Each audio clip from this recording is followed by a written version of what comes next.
Ito ang Istorya Pinas. Oh my God, grabe to. Marami ang nagalak sa balitang nahuli na di umano si suspended Mayor Alice Go o Go Waping. Ngunit parang naging isang exchange gift ang mangyayari kung sakaling aprobahan ng gobyerno ng Pilipinas ang gusto ng Indonesian government na di umano palitan ng preso si Alice Go kapalit ng detainee ng Pilipinas at most wanted ng Indonesia na si Gregor Haas. Nahuli si Gregor Haas sa ating bansa sa balak na pagpuslit niya ng 5 kilong hinihinalang tawas o tawas smuggling. Oh my God, grabe to. Ayon pa sa mga nababalita, kung sakaling sa Indonesia nahuli si Gregor Haas ay sapat na ang 5 kilo na ebidensya para patawan siya ng death penalty. Tama lang ba na ipagpalit ang isang drug smuggler para kay Alice Go? Ito ba ang tunay na dahilan ng Indonesia na pinabilis nila ang pagkahuli ng mga sangkot sa iligal na pugo sa ating bansa? Kung hindi papayag ang ating bansa sa gusto ng Indonesian government, wala nang pag-asa na makuha pa o ma-deport si Alice Go pabalik ng Pilipinas. Kaya sabi pa ng mga dismayadong madlang netizen, pumayag na kayo, at least may death penalty sa Indonesia. Kung dito lang yan, baka magpatayo lang yan ng Shabu Lab sa kulungan. Yung ibabalik dito, walang bilang. Tapos yung ibabalik sa kanila, mabigat yung kasalanan. Hindi papayag ang Senado ata kasi pag nakipagpalit sila, sigurado death penalty aabutin nung ipapalit. Ayaw ng mga nakaupo ang death penalty. Chinese drug lord nga, ipinagtatanggol pa nila. Pabayaan nyo yun sa Indonesia. Kaya kung dito yan sa Pinas, maging special treatment pa sa presuhan yan, ang bagsak niyan. Yes, feel na talaga natin ang Pasko. Ibigay nyo na. Total, madami pa naman drug lord sa sarili nating bansa. Di yan kawalan. Lumaki ako sa farm. Re-arrest ng Alice Go. Unang-una, nagpapasalamat ako sa Indonesian government at mabilis silang rumisponde sa request natin na mahuli yung mga tumakas. Sila Go Waping aka Alice Go, si Jiang Mir aka Sheila Go, even si Cassandra Lee. Kung titignan natin yung timeline, siguro wala pang 2 weeks nahuli na itong tatlong ito dahil nung nabunyag sa floor ni Senator Risa yung kanilang pagtakas at nagbigay ng statement ang ating Pangulo na heads will roll, mabilis na rumisponde. Kaya malaki ang ating pasasalamat sa Indonesian government dahil sa kanilang pag-mobilize ng kanilang enforcement agencies. At nagpapasalamat rin ako sa NBI dahil sila yung at BI, Bureau of Immigration, dahil sila rin yung mga agencies na nagko-coordinate at nagbibigay ng information sa Indonesian government para mahuli itong mga tao. Sir, what do you expect from her now? Kasi definitely haharap na po siya sa pagdinig ng Senado. What do you want to hear from her? Well, dito siya madidetain. No? Ang Senate lang ang bukod tanging institusyon na merong arrest order. So, dito siya dapat i-detain at dito siya dapat dalhin after the processing ng mga enforcement agencies tulad ng Bureau of Immigration at ng NBI. At ang nakikita kong mga dapat pag-usapan ay yung mga, kasi na-establish na may na-establish na mayroong money laundering. So saan nanggaling yung pera? At sino yung kanyang mga partners dito sa money laundering? At ano pa yung, saan pinanggalingan yung pera? At saan, ano yung source ng pera? No? Typically, ang money laundering, ang source niya galing rin sa illegal means. No? Human trafficking, drugs, even ngayon yung mga scamming nanggagaling na rin yan. Nagiging source na rin yan ng money laundering. At pagdating dito sa ating bansa, gusto ko rin malaman sa kanya sino yung mga government officials na kasama niya o tumulong sa kanya dito sa pagtatayo ng POGO.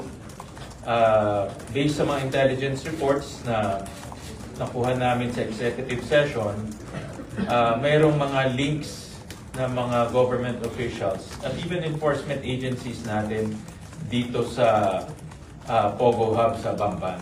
So,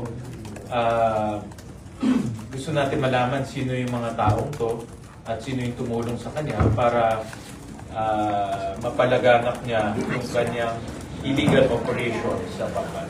Sir, sabi po ni General Angkan, possible na payagan yung paggamit ni Mayor Go ng cellphone as per SP dito po sa detention. Sorry, hindi medyo ano kasi. Sabi po ni General Angkan, pwede raw pong payagan yung paggamit ni Mayor Go ng cellphone niya pagdating niya dito sa detention as per instructions ni SP. Kayo po anong take? Hindi ko pa alam kung ano yung dahilan at kung ganyan ba instructions ni SP, pero in the past hindi pinapayagan ang mga resource person na magkaroon ng sariling cellphone sa loob ng kanyang detention cell.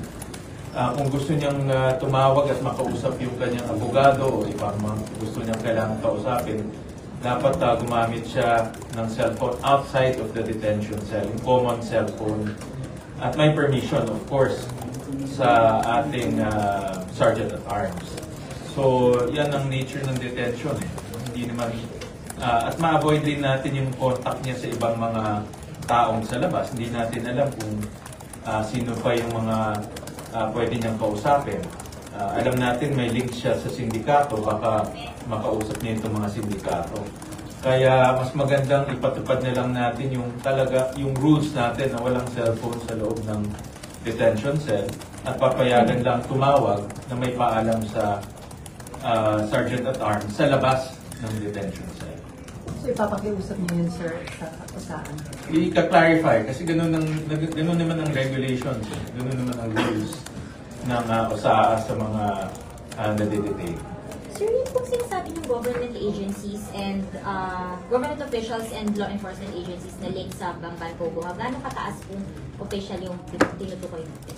Well, hindi ko masabi, no, dahil I'm still bound with the executive session, but definitely meron, according to our intelligence agencies. At mas maganda na rin manggaling sa kanya yun. Dahil siya yung direktang nakikipag-transact dito sa mga tao ito. So, para talagang kasi yung paghinto sa Pogo is only one aspect. Pero yung mga taong tumulong, mabuo itong mga Pogo sa ating bansa, kasama yung mga government officials, mga politicians, government officials, even enforcement agencies, kailangan rin natin malaman yan at habulin. No? At ako naniniwala na si Go Huaping kilala niya itong mga ito. Sir, may other details po kayo about her arrest? Yung details surrounding her arrest in Indonesia? For now, kausap kong si General Santiago this morning after the arrest. Hindi pa rin niya, kumukuha pa rin siya ng details. Ang alam ko lang, nagpadala na siya ng tao immediately doon sa Indonesia para i-process yung arrest. At ano naman sila, kumbaga blow by blow na nakikipag-coordinate sa Indonesian authorities. Kasama nila yung Philippine Embassy sa Indonesia to facilitate yung mga paperwork as well. So, yun yung information na ibinigay niya lang kanina sa ako. So, sir, do you think possible na within the day, makabalik na si Alice? I think possible yan. No? If you remember dati si Sheila Go bumalik mga around 5 p.m. So, possible yan. But we'll get more details later on kay General Santiago, kay Director Santiago. Sir, kapag kumarap siya sa Senate, are you positive na magsasabi na siya ng totoo? Kasi pwede din na parang iligaw niya ulit ang investigation katulad natin.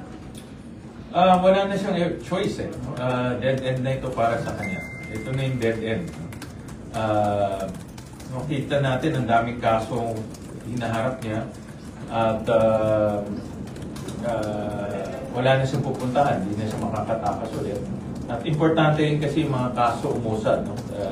Alam ko na file na yung money laundering case, yung human trafficking case.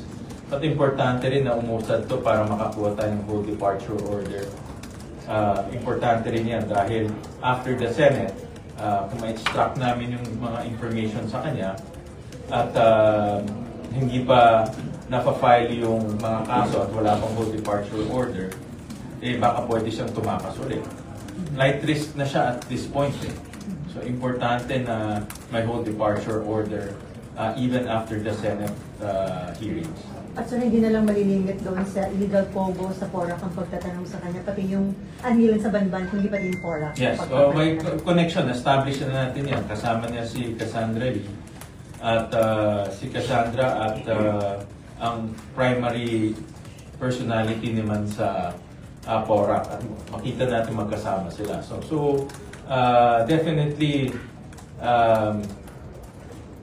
konektado itong dalawa. At marami kaming nakitang similarities. We'll discuss that during the hearing tomorrow between the PORAC and the Bamban Pogo House. Sir, hanggang kailan kaya, sir, si Mayor Go in detention? Depende sa kanyang sasabihin.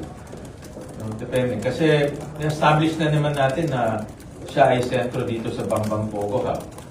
Pero ang information na gusto pa natin malaman, sino-sino ba yung mga kasama niya. Both the foreign nationals, both yung mga kasabwat niya sa government, kasabwat niya ng mga politicians, at sa mga enforcement agencies. So we have to go deeper into the investigation. Sir, what does this say about our law enforcement agencies? Kasi yung Indonesia, parang sabi mga po nila, within 2 weeks, na-arresto nila si Sheila at si Alice. Tapos tayo natakasan. Actually, nakakahiya to para sa enforcement agencies natin. Dahil ang last appearance niya dito, May 22. At almost 2 months siyang hinahanap dito. Wala, nakatakas na. No? So, wake up call to sa ating mga enforcement agencies na yung kanilang intelligence network, yung kanilang paghahanap, pamamaraan ng paghahanap ay hindi effective at hindi nahuhuli yung mga gustong tumakas. Kasi kung compare natin sa Indonesia, in 2 weeks, actually less than 2 weeks, nahuli na kaagad. At sa atin 2 months, at nakatakas na pala. At hindi pa natin alam nakatakas. Yun ang masama eh. Hindi mahuli, dahil hindi natin alam, wala na sa Pilipinas. Ang pagkakamali lang kasi nila Alice Go, for some reason, nagkaroon sila ng return flight from Singapore to Manila. Yung return flight na yun, ang nagbigay ng idea na wala na pala dito sila go-hopping. I don't know kung bakit may return flight. Pero yun ang nagbigay ng idea. Kaya yun ang nag-trigger sa PNP na wala na pala sila dito sa Pilipinas. Kung hindi nila binooking return flight na yun, di wala tayong kaalam-alam na wala na pala dito sa Pilipinas. At linoloko lang tayo dahil sinasabi niya sa abogado niya, nandito lang ako pala, wala na pala siya dito. Sir, are you confident na nagkakaroon talaga ng sabwatan sa pagitan ng company na Alice Go at ng law enforcement agency kasi palagi tayo nalulusutan po? Yun ang isang hindi natin pwedeng tanggalin sa isip natin dahil nga bakit 2 months hindi mahanap-hanap eh. 2 months na paikot-ikot siya dito, 2 months na nakatakas siya, hindi natin mahanap-hanap. Hindi ko rin maalis sa isip natin baka nagkaroon ng sabwatan within our enforcement agencies. Dahil nga sa Indonesia, after binigyan ng notice, kaagad nahuli si Sheila Go at si Cassandra. I think less than 1 day lang, 1 day or 2 days lang yun eh. Nung nagsalita si Presidente, nahuli kaagad, di ba? Tapos after nung nahuli ulit si Go Hopping, that's less than 2 weeks. No? So, kung nagagawa nila yun, ba't dito sa atin, hindi nagagawa ng enforcement agencies natin. Kaya hindi mo maalis sa aming isip na baka may nagtitip sa loob. I'm not saying naman na tinulungan siya tumakas, but yung mga nagtitip sa loob, dito pupunta na kami. Hindi natin maalis yan. Kaya nakakatakas rin siya. Hindi natin maalis sa ating isip na yan. Sir, but in the event na mag-refuse pa rin magsalita si Alice Go, ano nang remedy or ano nang action pwedeng i-take ng Senate? Well, hindi na siya dito sa ating detention cell, baka transfer na siya sa correctional. So, hindi kami papayag na hindi mag-i-evade pa siya ng tanong. So, sir, naloko na tayo nung una, nung kanyang farm story. Itong pangalawa, hindi na tayo magpapaloko. So sir, safe to say hindi pa kakawalan si Alice ng Senate hanggang meron ng arrest warrant kasi baka pa rin tumakbo na naman siya. Yan rin isa rin na ang importante magsalita siya at importante rin na mayroong hold departure order bago siya pakawalan.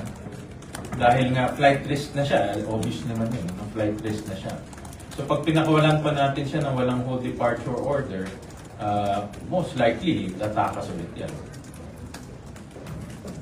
So may other measures po ba na i-make sure na, kasi di ba, na-establish naman, nakalabas siya ng bansa ng hindi dumadaan sa immigration. So, kung if ever makakalabas siya dito na wala pa siyang IS-1 outside, parang business naman po yung hold departure order kung makakalabas naman siya.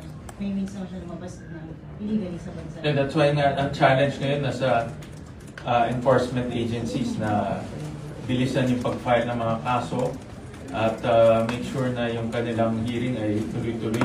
At pwede naman humingi ng, I know they can also ask for a preliminary hold departure order kung mapuprove na flight risk yung tao. So pwede na sila pumunta sa korte ngayon at humingi ng preliminary hold departure order. Kasi may evidence naman na tumakas siya. Diba? Thank you, Alright, sir. thank you.